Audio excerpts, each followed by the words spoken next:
Hello, everyone.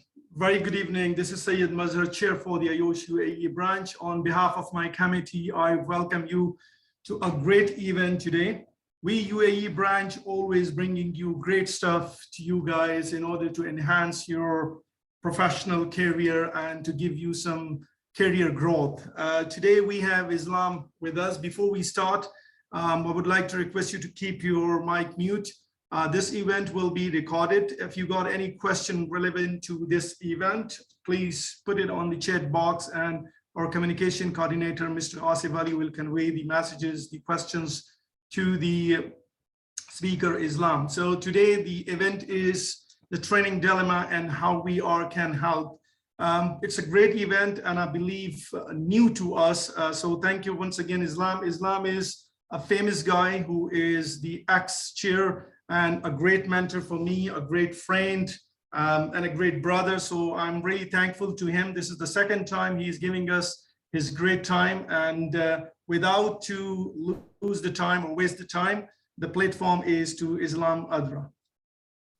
Hey, thanks a lot, Syed, for that wonderful introduction. Very much appreciated. And look, I'm really excited to be here. Really happy to see a lot of familiar faces. It's always an honor for me to speak to IOSH UAE. As you mentioned, I was chair of the branch in 2019, 2020. So IOSH UAE has a very special place in my heart, and I'm always privileged to come and address the membership. Now, the last time I was here, I spoke to you about career progression and how to climb the corporate ladder. And today I want to talk to you about a completely different topic, a topic that has now become very close to my heart. And that topic is the training dilemma. And look, we have come a long way in health and safety, right? But we still have a lot of work to do. Every 11 seconds, somebody dies on the job. And training plays a fundamental role in health and safety. And I believe we have got some challenges in the training space. Fortunately, technology is progressing, and I sincerely believe that virtual reality can help us face some of these challenges in the training world. So that's what I'm going to talk to you about today. Let me share the agenda. So I'm going to provide a very quick introduction for those of you who don't know me. I'm going to tell you a little story about how I got introduced to virtual reality, and then I'm going to talk about the science of learning. Because if we're going to talk about our current training model and how VR can help, we need to understand how we learn, how our brain works. I'm then going to talk to you about some of the dilemmas with our current training model, and then dive into how VR can help. And I'm going to show you a demo, hopefully with this piece of technology at the end. Hopefully the internet is strong enough for you guys to see what I see in the Oculus. So who am I? My name is Islam. I'm a health and safety professional with more than 14 years of experience in high-risk industries such as construction, oil and gas, manufacturing, mining, international experience. I've worked in Dubai, looked after Middle East, North Africa, Europe, currently in Canada, worked for several Fortune 500s and FTSE 100 companies. As Syed mentioned, I was chair of the UAE branch in 2019, 2020. And I'm also an HSE advocate and edutainer. What that basically means is I am a content creator. I raise awareness about health and safety. You can see a lot of the videos that I produce on LinkedIn, as well as my YouTube channel. I regularly speak at events. I write in magazines and journals, as well as I'm invited to judge in prestigious events. And finally, last but not least, I'm a PhD student. The subject of my PhD is on safety leadership, another subject which is close to my heart. Let us tell you a story about how I got introduced to VR. So in 2019, along with being chair of the IOSH UAE branch, I was working for a Fortune 500 called Fortive in Dubai, looking after Middle East, North Africa. I was traveling a lot to many interesting places. I had a family, 2 kids. I was in my second year of a PhD, so I was quite busy, to say the least. And I get an email or a LinkedIn message from a gentleman called Musa. And this individual sends me a message saying, look, I'd like to meet you. I'd like to talk to you about a project that I'm working on. It's a business, it's a virtual reality and safety training. And look, one of my policies in life is if you message me, I will answer you. If you message me for a job, I will get back to you. Even, many times it's, look, I can't help you. Thank you very much. But I will answer you. I will not leave you hanging. And so with the amount of busyness that I had, I didn't answer him in time. He sends me another message. He said, look, I need to meet you. This is really interesting. It's in your space. And so I said, look, I'm really sorry. Please come to my office. Come to my office. Let's meet in my office. So he comes along and two gentlemen come, Musa and Jihad. And, they've got their sneakers on. They look like they're from, the show, for those of you who've watched it, Silicon Valley, very IT looking people. They come in and they tell me, look, we're working on a project. We want to use virtual reality to deliver safety training. And I said, look, that's pretty interesting. And then he asked me a question. Have you tried VR before? Have you tried virtual reality before? And I said, look, honestly, not. So, I have not tried virtual reality. So he said, how about you try it? So he gives me the headset, what you see in the picture, and I enter this world. And for those of you who know what love at first sight is, that's what happened to me. I saw the potential of this technology instantaneously when I put it on my head. The amount of things you can do with it, what could be possible, started rushing through my mind. And I became a big fan of this technology and started working with them on a consulting basis from 2019. So having said that, we'll jump back to VR in a couple of slides, but let me talk to you about the science of learning. How do we learn? And in order to understand how we learn, we need to talk about the fundamental building block of the brain cell, or otherwise known as the neuron. It's what you see on the screen right now. And these are really, really important. They are responsible for basically communication in the human body. These are really important cells. And humans have an average of around 100 billion of these in their bodies. So there's a lot of these players in our bodies. Now, for the sake of our presentation, there's a couple of, we're going to talk about a bit about the anatomy of the neuron. I want to talk to you about two things. The axon, which you see basically, if you compare it to a tree, it's basically the bark of the tree, the stem of the tree, as well as the roots.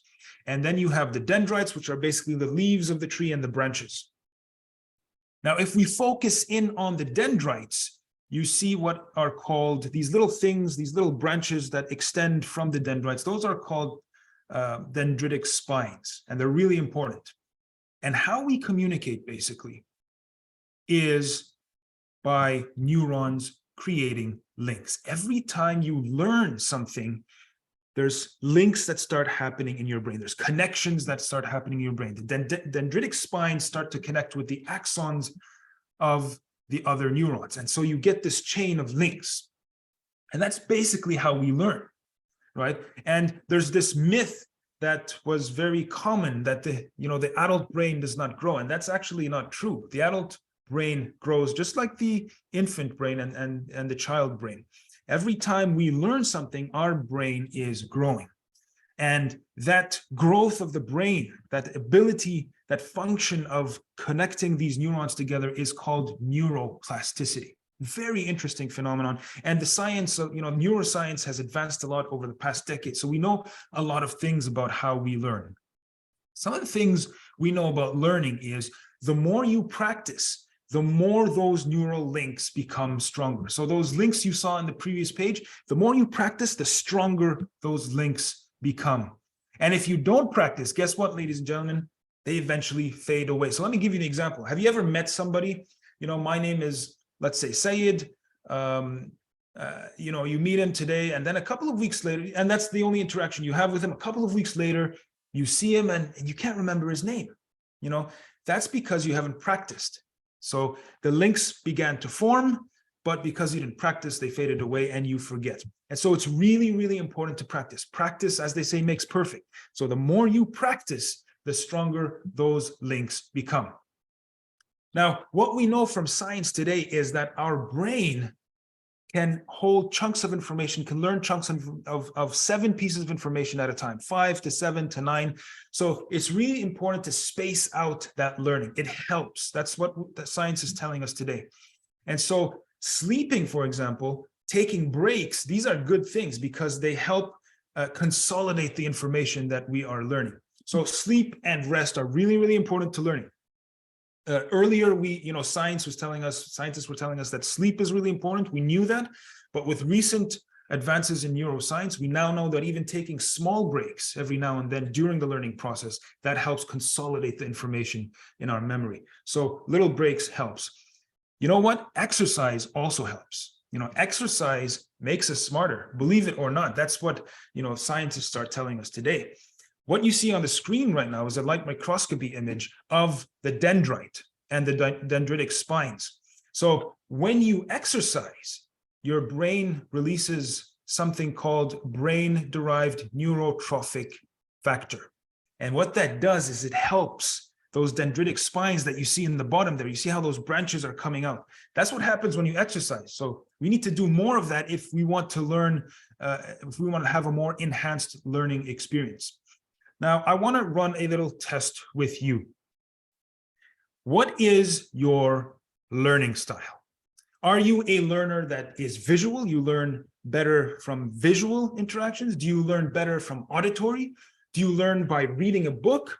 Or do you learn kinesthetically? In other words, you need to experience, you need to touch, you need to feel. What is your learning style? If you can put that in the chat, that would be appreciated. What is your learning style? And learning styles have been with us for many decades now, and schools actually promote this in the classrooms. They get teachers to accommodate students as per their learning style. So the lesson plans that teachers develop, they need to accommodate for the different learning styles so that they can accommodate for the visual, the auditory, the kinesthetic, and the reading. So it's very well and alive in our classrooms. Now, I'm going to let you in on a little secret. There have been many studies conducted, and unfortunately, there's very little evidence to support that learning styles enhances one's learning. Let me say that again. You may have a preference for visual, you may have a preference for auditory, but in terms of the classroom, and in terms of learning, if a teacher accommodates that learning style, actually the evidence suggests that it will not enhance your learning. So this is something that is being challenged in classrooms today because teachers spend a lot of effort diversifying their lesson plans. And so with this recent trends in science, we're starting to find out that that is wasted investment. We should not be doing that. Instead, what we should be doing is having focus on the content. So let me give you an example. If, for example, I want to teach you about the different birds in a forest, probably for everybody across the board, showing you pictures of the different birds is going to be better than telling you about them or listening to them or reading about them. Showing you pictures is probably going to help you more, regardless of whether you prefer auditory, visual, kinesthetic, it doesn't matter. If I show you pictures, that's going to help. Now, if I'm going to give you a lesson about what the different birds sound like, probably everybody, or what science is telling us, everybody's going to prefer the auditory. You need to listen in order to understand, right? So it doesn't matter what the student's learning style or preference is. What matters is that we build content that suits build lessons that suit the content that we're teaching. Now, why is that important? Because the more information we can give to the mind, visual, auditory, kinesthetic, reading, the more information we can give to the brain to help create meaning, the better we learn. Learning is about creating meaning. Our brains, what science is telling us today, is our brains store information in terms of meaning rather than in terms of pictures or auditory, etc. It's meaning that helps us and helps our memory. So let me give you an example of a study that was conducted in 1973 by two chaps, Simon and Chase. They came up with an experiment to test all of this. So what they did is they brought two groups. They brought a group of experts in chess and they brought a group of novices in chess, people who never played chess before. And what they did was they showed them pictures like this, right? And they tested, once they took the picture away, once they took what you see in front of me away, how many of them can remember where all the pieces are. Now, what they found was that the experts were very good at putting almost everything back in place. They could identify where every single piece was, whereas the novices couldn't. And the reason for that is because they have, the experts have experience. They look at the board and they look at the strategy. They try to understand the strategy involved with the board. Now, they conducted a second test where they randomized the pieces. So now there's no meaning involved in where the pieces are. They just randomly put the pieces anywhere. And what they found was that experts now did not score higher than the novices. Experts could not tell where each of the pieces were. And the reason for that is because there's no more meaning behind the board. There's no more strategy for them to look at. And so it's really, really important when we teach that there is meaning involved. That's how our brains retain, that's how memory is stored, through meaning rather than through auditory or other sensory modes. The other thing to take note of in what science is telling us today is about emotion and meaningful instruction. What science is telling us is if we can stimulate emotion in learners, that's when they will benefit the most, right? They will retain the information and in turn, it will be stored in long-term memory. So the more emotion we can stimulate in the learning exercise, the more people will learn. And so if we look at games, for example, why are people so addicted to games? There's a sense of emotion, there's this excitement, and the brain releases something called dopamine, and it makes people come back. There's excitement, there's suspense, sometimes there's fear. And so emotion in learning is really, really instrumental. It increases focus, it increases attention, it increases retention. So emotion is quite an important factor to take into account during the learning process.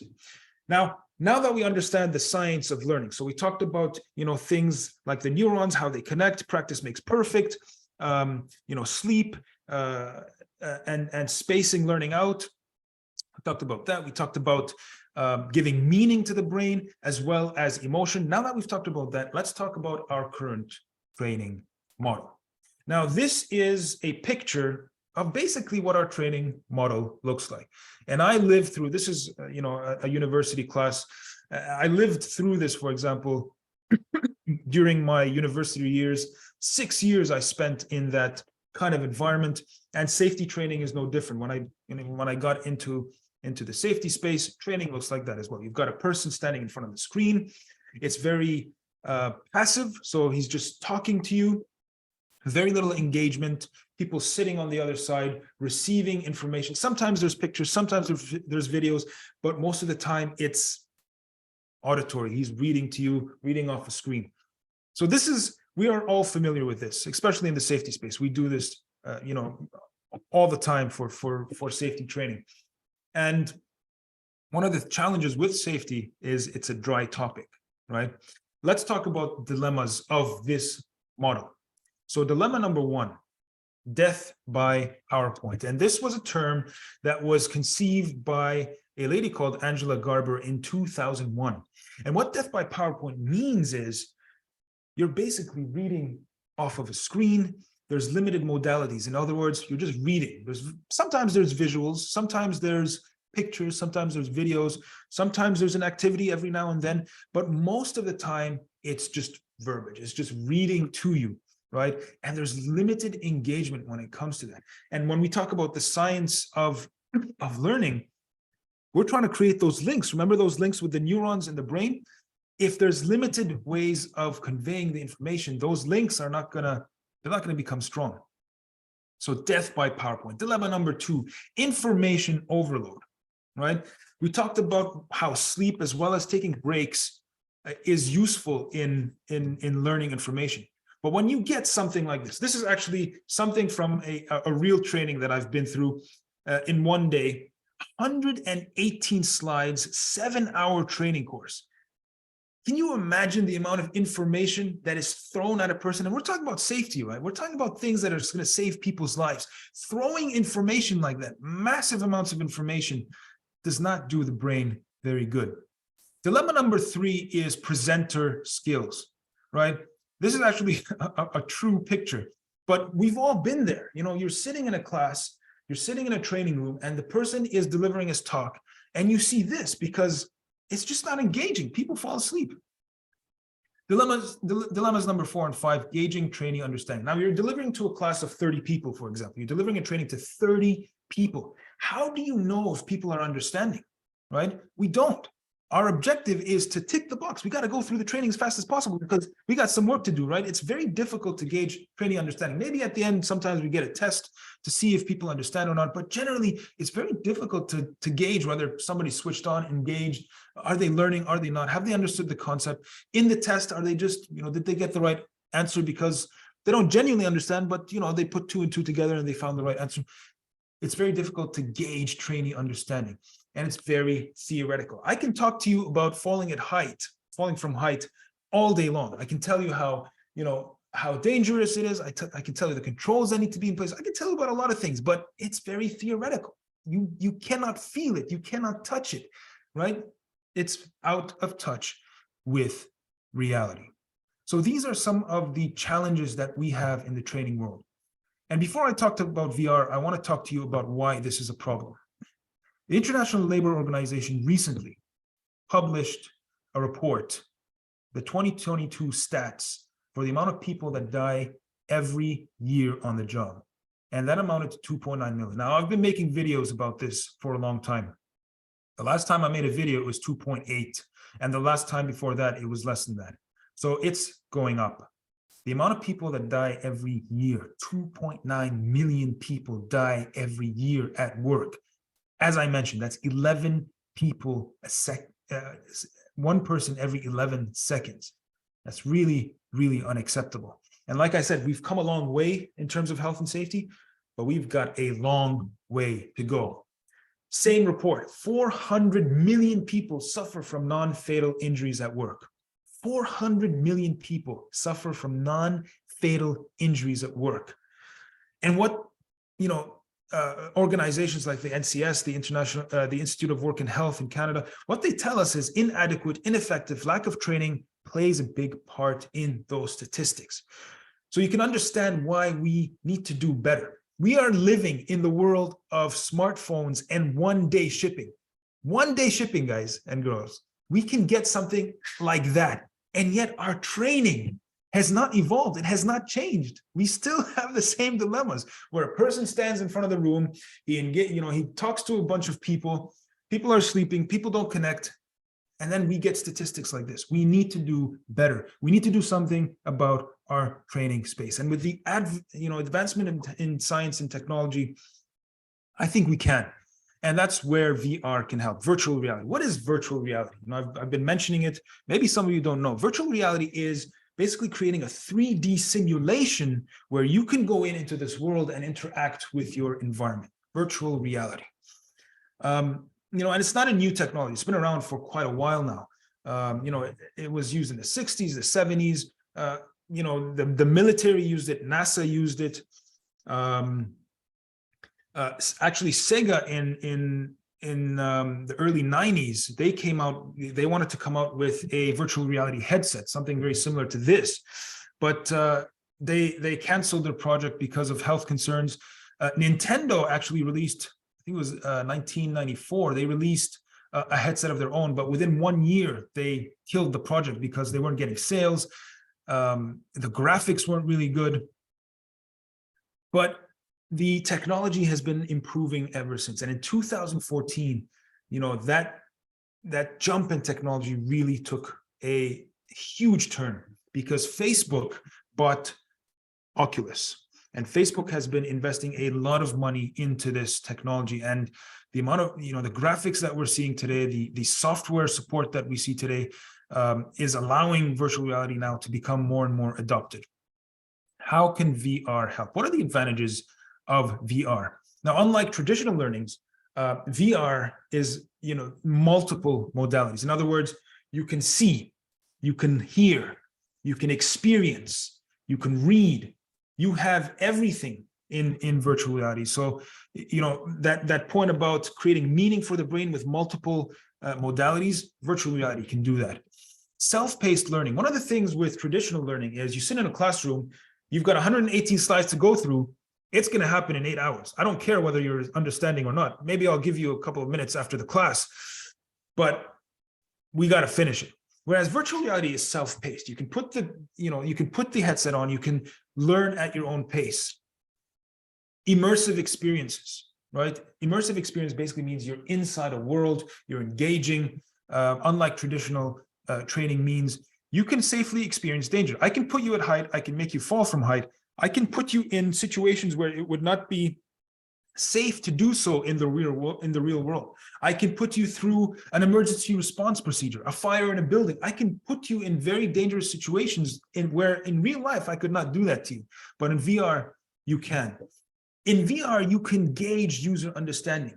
The amount of data points you can collect. I can see where you're looking. I can see how fast you're clicking. I can collect a lot of data about your training experience, which will help me understand, your engagement and whether you understand or not. And then supervisors can use that to mentor and train using that, those thousands of data points. VR allows you to gamify it.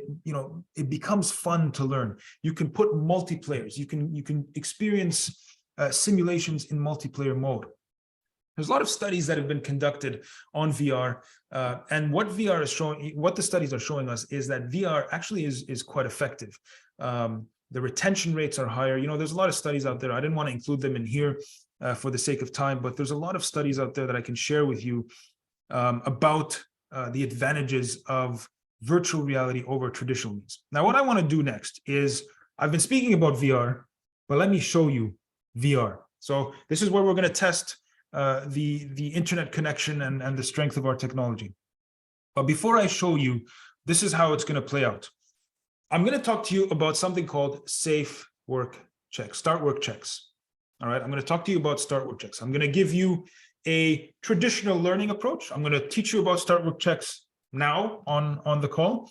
And then I'm going to jump on to the virtual reality demonstration. And you guys will be the judge of which one is more effective, which one would people find more entertaining, more, more engaging. So start work checks. Here we go, guys. The why behind start work checks. So start work checks are used in the oil and gas industry and IOGP companies. They're standardized checklists for managing critical risks. Now we're talking about critical risks like confined space entry, working at height. So every time you are going to do any of these activities, lockout, tag, anytime you do any of these activities, you need to go through the start work check to make sure that all your controls are in place. And if one of your controls on that list is not in place, guess what? You're not starting the job.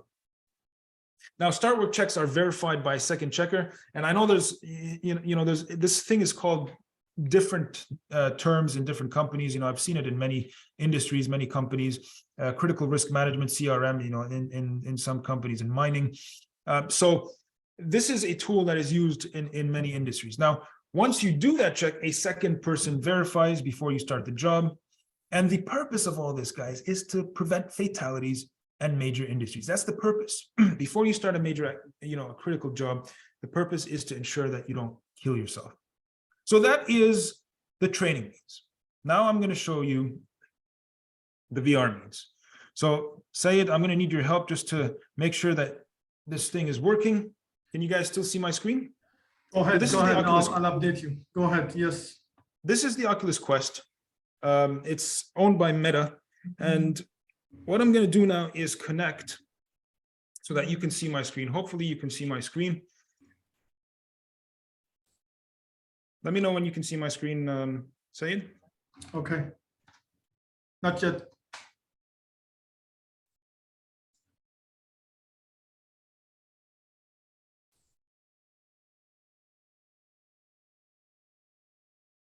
Can you see it?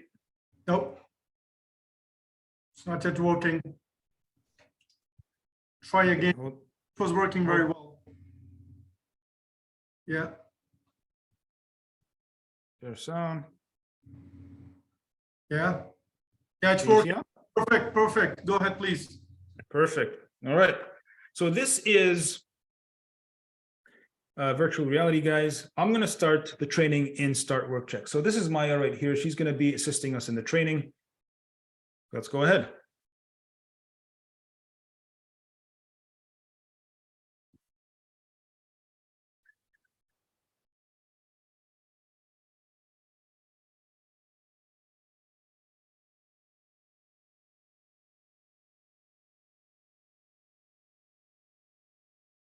So this is basically, it's telling me about what safe start work checks are. Let's continue.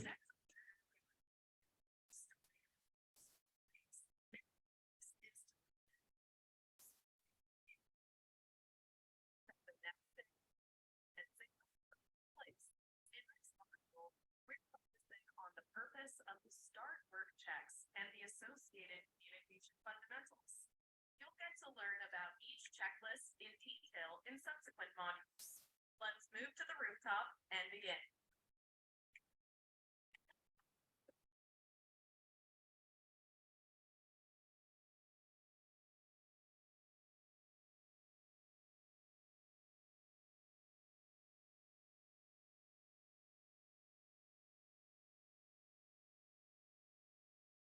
So I'm going to be using a jetpack in this scene. Before we begin, let's run a quick test to assess your level of comfort at heights.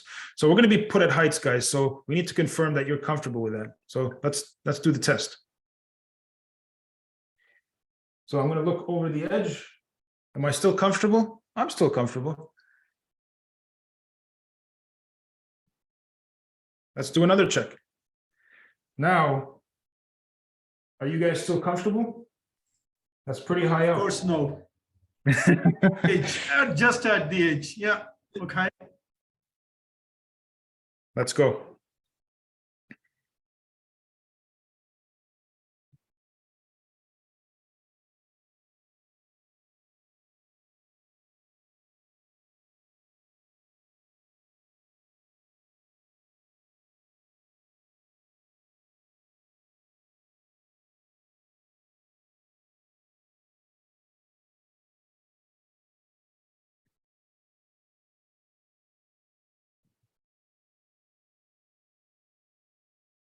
These workers could have returned to their families safely had they taken the time to perform the START work checks. Feel free to explore the rooftop.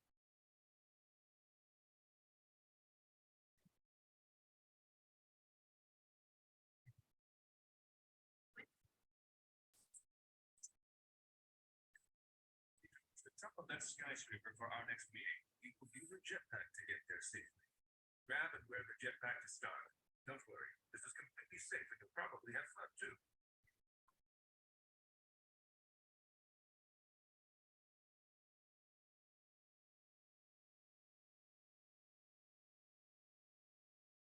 Woo!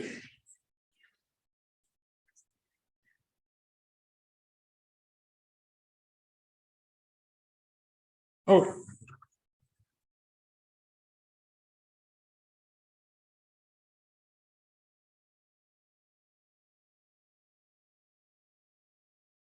Because we jumped right into it without asking important questions first.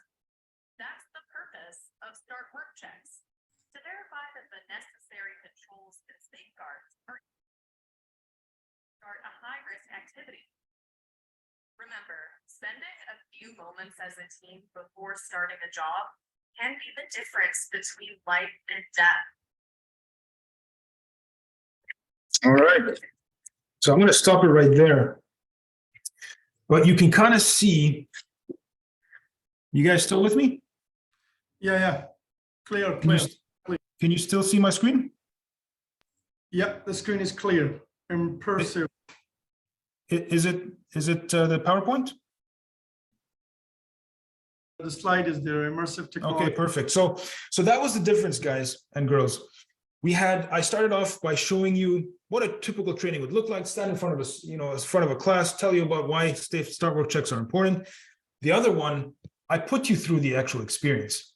And I think it would resonate more. And you be the judge. You tell me whether it resonates more. But being able to experience what it's like to be at height, why these checks are important, it really helps the user understand the why behind these things. And I've been in many industries where these, these tools are put into practice.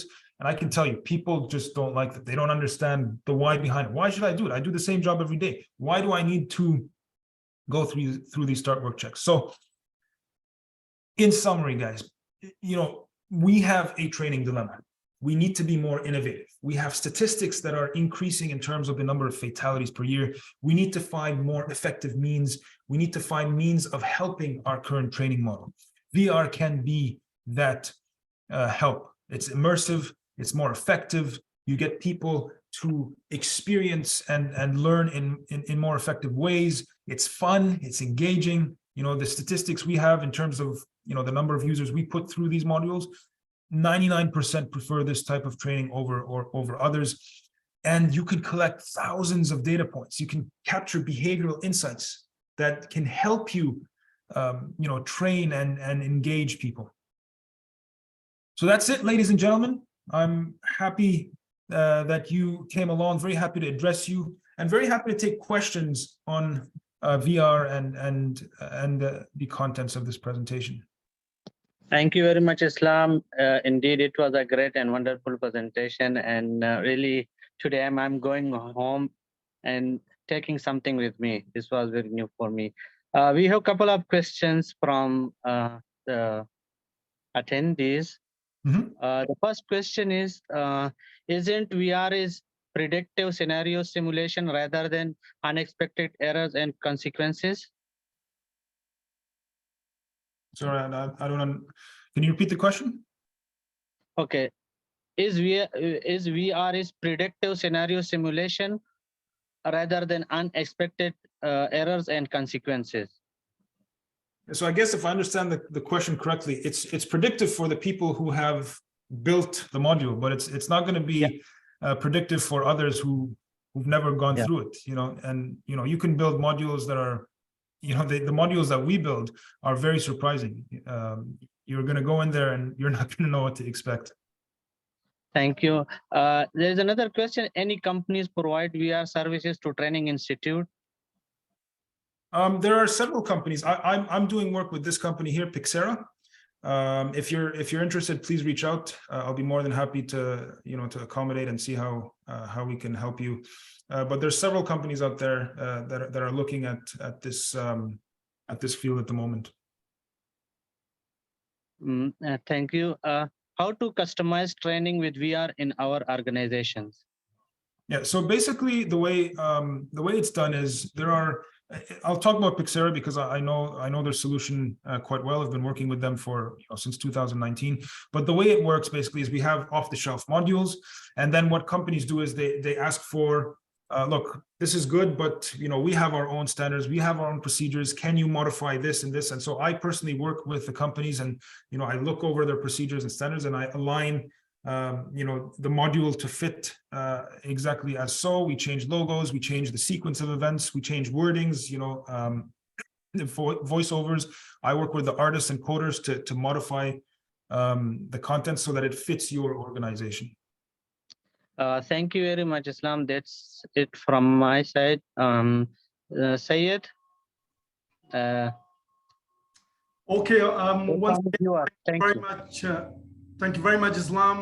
Thank you very much, Asif, and especially thank you to the MLEan for facilitating this great event for us. We have touched 150 people in this session, and I think it's one of the success, Islam. I believe people come to hear you, and I think people are keen to know about this more. We will be uploading the whole video into the IOSH UAE page. You can log in there and you can see it anytime. Also, the video which has been shown by Islam is already the link I have shared in the chat box. You can download and you can see it. Once again, thank you very much on behalf of my whole committee. We are thankful to you, Islam, and we are thankful to all attendees. Please feel free to share with us your feedback. There will be a survey generated and it will reaching to you. If anybody wants the Islam Adra LinkedIn page or the information, we can share it accordingly. Thank you very much to everyone. Have a great evening. Signing off, Sayyid Mazhar. Bye-bye.